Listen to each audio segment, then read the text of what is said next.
The signal. The detection came at 03:47 hours, and it changed everything. Commander Sarah Chen stood in the observation deck of the UNSC Pathfinder, staring at the data streams flooding across the holographic display. The ship had been conducting routine, deep space surveys in the Kepler 442 system when the sensors picked up something impossible. A structured electromagnetic pulse originating from the fourth planet. "Commander, we're certain now," said Lieutenant Marcus Rodriguez, the ship's communications officer. His voice carried a tremor of excitement mixed with fear. "This isn't natural.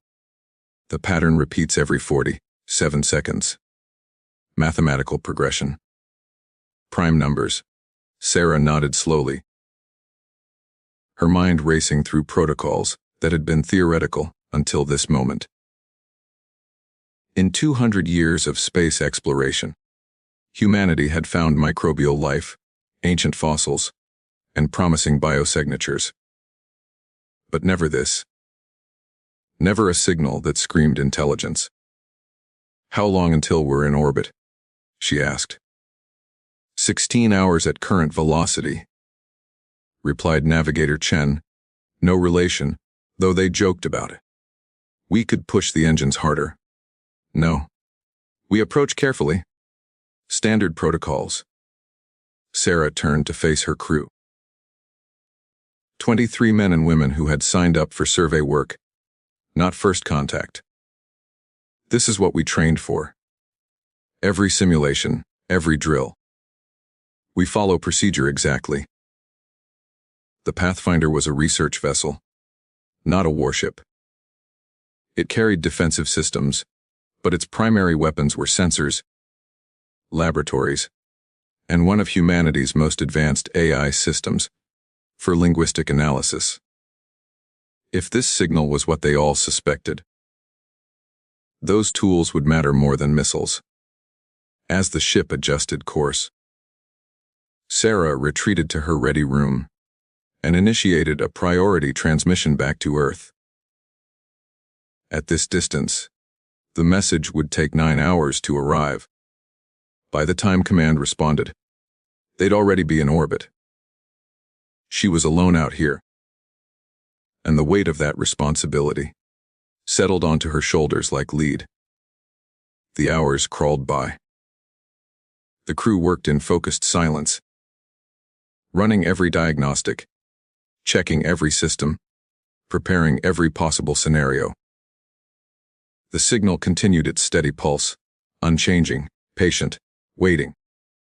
Dr. Amara Okonkwo, the ship's xenobiologist, brought her preliminary analysis to the bridge. The signal's origin is definitely the planet's surface. Equatorial region, approximately 600 kilometers from what looks like a substantial water source.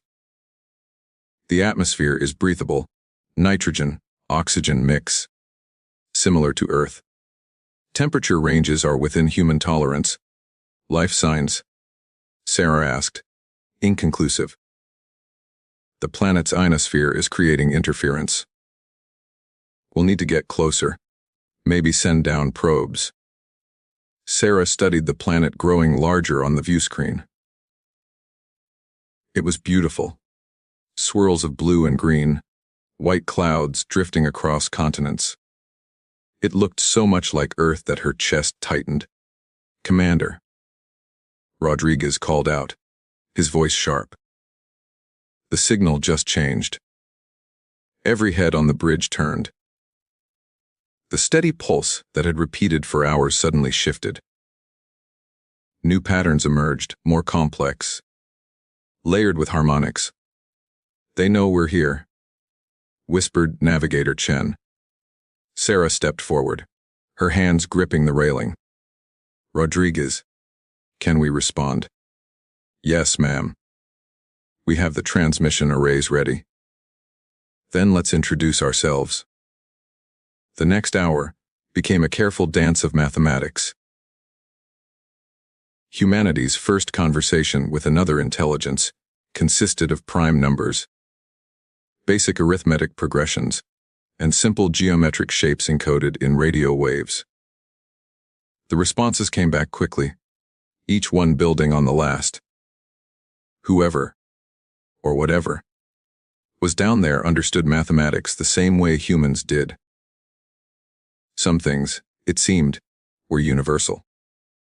They're sending something new, Rodriguez said, his fingers flying across his console. I think it's an invitation, a set of coordinates. Sarah felt her heart hammering. This was it. The moment that would define not just her career, but potentially the future of human civilization. Assemble the landing team, she ordered. Full protective gear, but minimal weapons. Science equipment takes priority. We're going down there, and we're going to do this right. As the crew scrambled to prepare, Sarah took one last look at the planet below. Somewhere down there, another intelligence waited. Another civilization that had looked up at the stars and wondered if they were alone. Now, both species had their answer. The Pathfinder's shuttle bay opened, and the small craft descended toward the coordinates, carrying 6 humans into the unknown. Sarah sat in the pilot's seat, hands steady despite the adrenaline coursing through her veins. Whatever happened next would echo through history. Humanity's first contact with alien intelligence, not through war or conquest, but through curiosity, mathematics, and the simple desire to understand. The shuttle broke through the clouds, and the landing site came into view. Sarah's breath caught. Waiting below was something humanity had never imagined. The architects. The landing site was a plateau of smooth stone that seemed too perfect to be natural. As the shuttle's engines powered down, Sarah and her team stared through the viewport at what awaited them. Structures rose from the plateau's surface, not buildings in any conventional sense, but crystalline formations that pulsed with soft blue light. They formed a circle around a central platform, and the mathematical precision of their arrangement was unmistakable. Each structure stood exactly the same distance from its neighbors, creating a perfect geometric pattern. Atmospheric readings confirm breathable air, Dr. Okonkwo reported, checking her instruments for the 3rd time. Temperature is 22 degrees Celsius. No biological contaminants detected. No radiation above background levels. Sarah studied the scene carefully. Where are they? We've been transmitting our arrival for the past 30 minutes. Maybe they're waiting for us to make the first move, suggested Dr. James Park, the team's physicist. A test of intentions. Sarah made her decision. Helmets stay on until we're certain about the atmosphere, but weapons remain in the shuttle. Park, Okonkwo, Rodriguez, you're with me. Chen and Martinez, you stay with the shuttle and maintain communications with the Pathfinder. The boarding ramp descended with a mechanical hiss, and Sarah took humanity's first steps onto an alien world inhabited by intelligent life. The stone beneath her boots felt solid, almost warm. The air, filtered through her helmet systems, carried a faint metallic scent that the scrubbers couldn't quite eliminate. They walked toward the central platform, movements slow and deliberate. Every step was recorded by a dozen cameras. Every breath documented for history. As they reached the circle's center, the crystalline structures began to glow brighter. The pulse of light accelerated, creating patterns that danced across the stone. Then, from the largest structure, something emerged. It wasn't what Sarah expected. No gray aliens with large eyes. No tentacled creatures or insectoid forms. What appeared before them was something that defied easy description. A being composed of what looked like liquid light. Constantly shifting. Never holding a single form for more than a moment. It stood roughly human. Height but seemed to exist slightly out of phase with normal space. Its edges blurring and reforming. Contact. Sarah whispered. Her voice transmitted automatically to the Pathfinder. We have visual contact with extraterrestrial intelligence. The being moved forward. Or perhaps the space between them simply shortened. Sarah couldn't tell. It raised what might have been an appendage. And suddenly, the air between them shimmered. A holographic display materialized, showing mathematical equations that scrolled past at incredible speed. Dr. Park gasped. Those are quantum field equations. Advanced theoretical physics. They're showing us their understanding of fundamental forces. The equation stopped, replaced by images.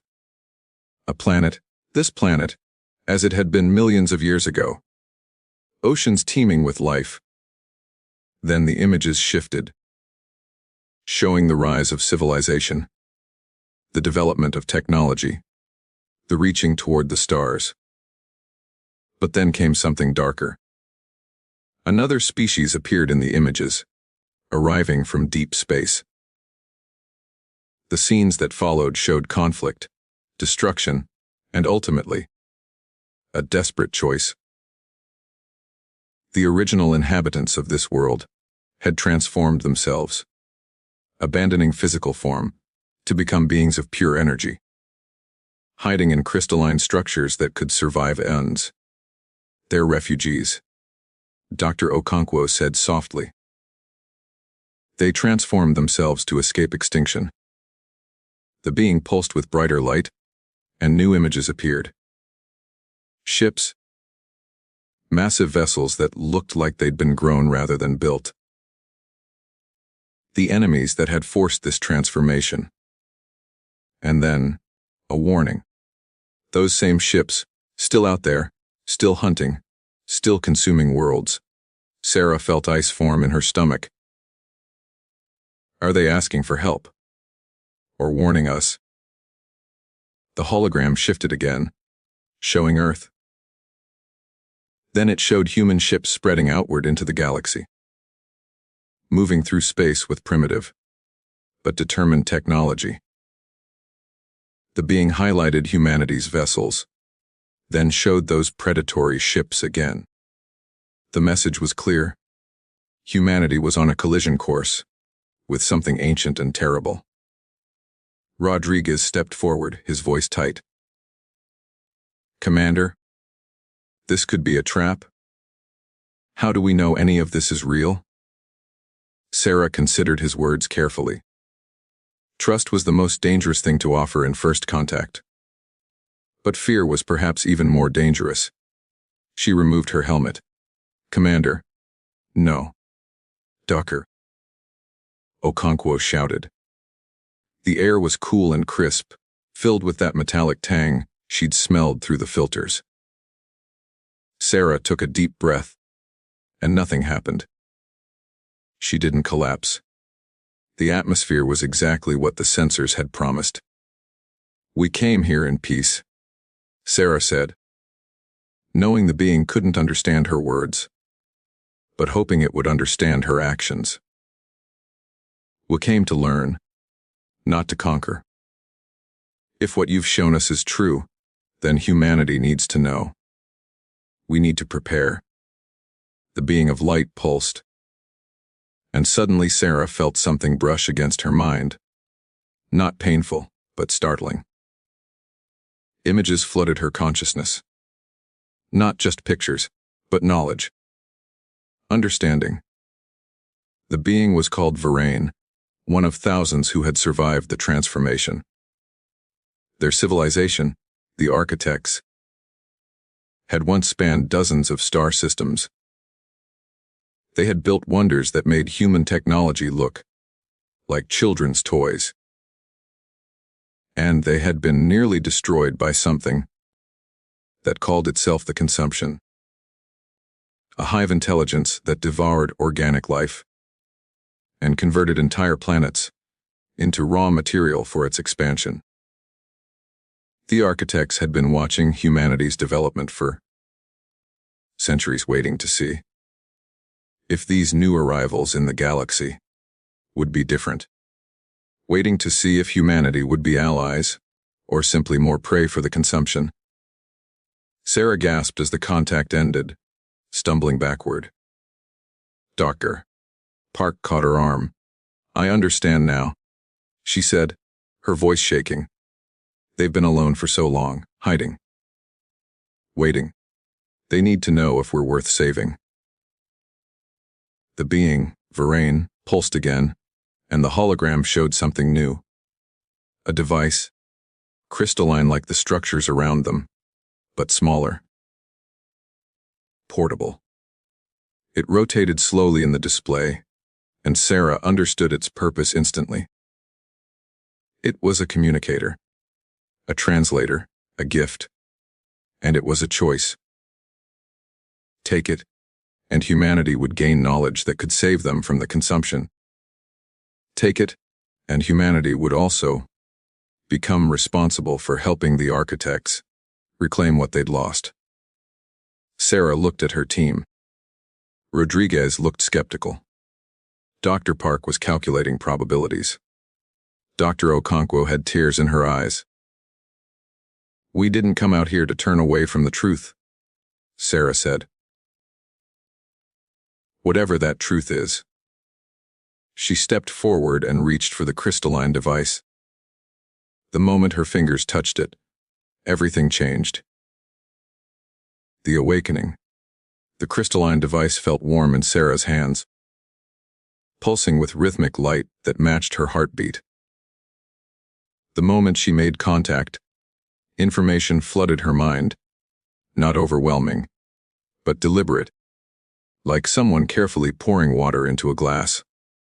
Language structures, mathematical principles, star charts showing sectors of space humanity had never explored. And threading through it all, a history of war that spanned millennia. "Commander." "Doctor." Okonkwo's voice seemed distant, though she stood right beside her. "Your neural patterns are spiking. The device is interfacing directly with your brain." Sarah blinked, and suddenly she could see more than before. The landscape around them revealed hidden layers, energy fields connecting the crystalline structures, data streams flowing beneath the stone plateau, and, in the distance, buried deep underground, massive machinery still functioning after millions of years. "I'm fine," Sarah said, and realized she understood Varane now. The being of light hadn't spoken, but she comprehended its presence like reading body language. It was curious about her, cautious, but also desperately hopeful. Varane pulsed, and more information came through the device. The architects had seeded this galaxy with warning beacons, hidden bases, and weapon caches. They had prepared for the possibility that someday another civilization might rise and need these tools to survive the consumption. But there was a problem. The architects had transformed themselves to escape extinction. But in doing so, they had lost something crucial: the ability to interact with physical matter in meaningful ways. They could think, observe, and store knowledge, but they couldn't build, couldn't fight, couldn't reclaim what they'd lost. They needed hands, bodies, Physical beings who could act in the material world. They needed humanity. "This is insane," Rodriguez said, watching Sarah communicate silently with Varane. "We have no way to verify anything they're telling us. This could all be manipulation." Dr. Park nodded slowly. "He's right, Commander. We're taking enormous risks based on information we can't independently confirm." Sarah turned to face them, the device still glowing in her hands.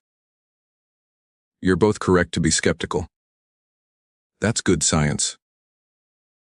But look at what's in front of us." She gestured at the crystalline structures, at Varane's shimmering form. "This technology is centuries beyond ours. If the architects wanted to harm us, they could have done it already. They made themselves vulnerable by revealing their existence. Or they're betting we'll do exactly what you're doing. Trust them because they seem helpless." Rodriguez countered. Sarah felt Varane's reaction through the device, not anger at Rodriguez's suspicion, but understanding. The being had lived through betrayal before. It knew the value of doubt. Through the crystalline communicator, Sarah sent a simple request. "Prove it. Show us something we can verify." Varane pulsed brightly, and the holographic display shifted. It showed coordinates in space, relatively close by astronomical standards, only 15 light years away. A derelict station orbited a dead star, one of the architect's ancient outposts. The station contained technology, records, and most importantly, an inactive weapons platform that humanity could study. The Pathfinder could reach that location in 6 weeks. Dr. Park said, studying the coordinates. "If we verify the station exists and contains what they claim, that would be significant evidence." Sarah nodded. "We do this carefully, methodically. We verify everything before we commit humanity to any course of action." She looked at Varane. "But we also don't waste time. If the consumption is real, if it's coming to this part of the galaxy, then every day we delay could cost lives." Varane responded by creating another hologram, this one showing a timeline. The consumption moved slowly by cosmic standards, but inexorably.